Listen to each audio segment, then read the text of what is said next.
Hey guys, hey, we just want to kind of continue to share a little bit about Holly's story. And September of 2024, she was diagnosed with early onset Alzheimer's.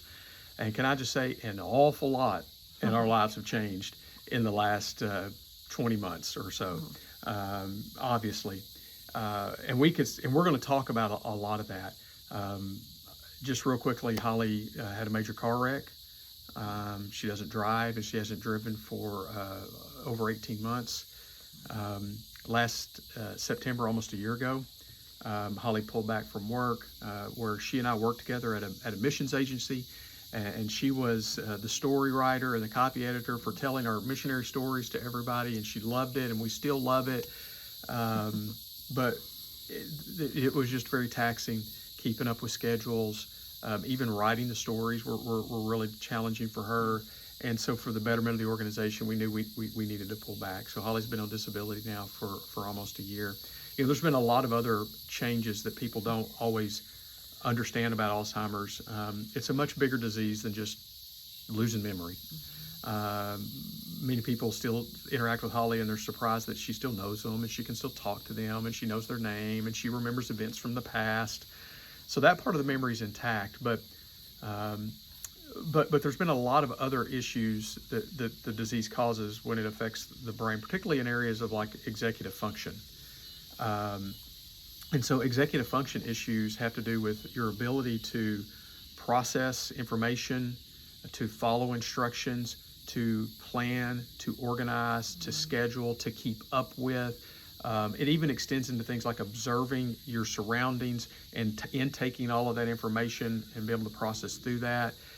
And so that's kind of a big, broad area, but it begins to impact even kind of a lot of the day-to-day functional activities of your life, where you no longer have the ability to make quick, fast decisions that used to be very routine, like you do driving a car.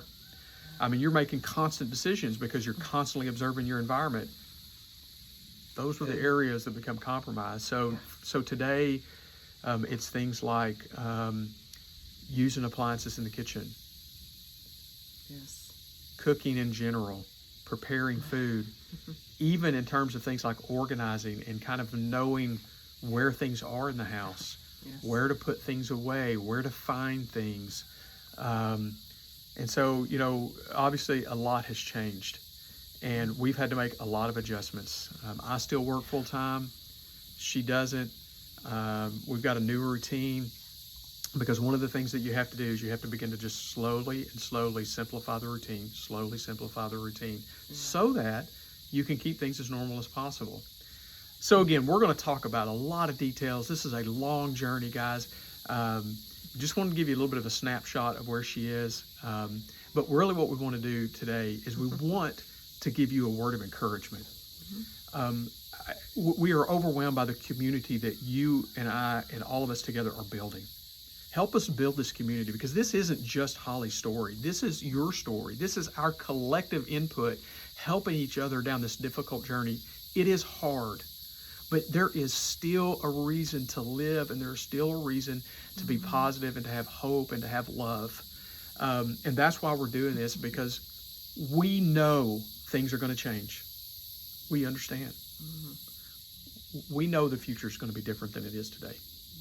But while we have the capacity today, we want to create a community to share and encourage, and that's what we're trying to do. So help us do that.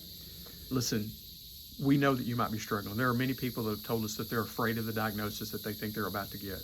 We've had many people that have told us that they're afraid of the future life that they're about to have because they've got the diagnosis, or a loved one has gotten the diagnosis and they can't hardly stand the thought of what they're about to go through.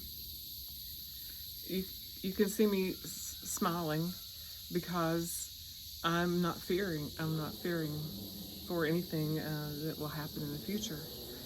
And with that in mind, get to know who Jesus Christ is, and you'll never be hungry again.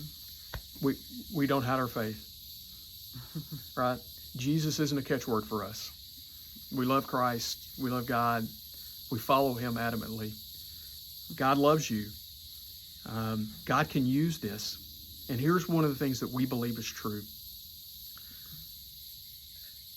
We believe that one of the greatest examples that we can leave our family and our friends is to show them how well we can deal with the trials and the sufferings that we've been given.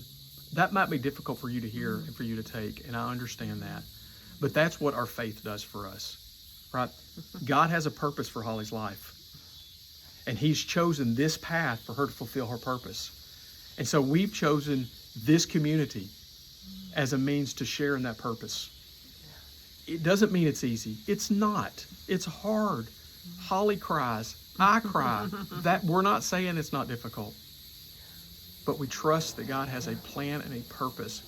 And while we can, until the day comes that she can no longer do it, right? We're going to tell people that you can do this because there's a God that loves you, right? He is our hope. We're devastated, but we are not defeated. That's right. We just wanted to share that word of encouragement with you tonight. See you guys. Thank you.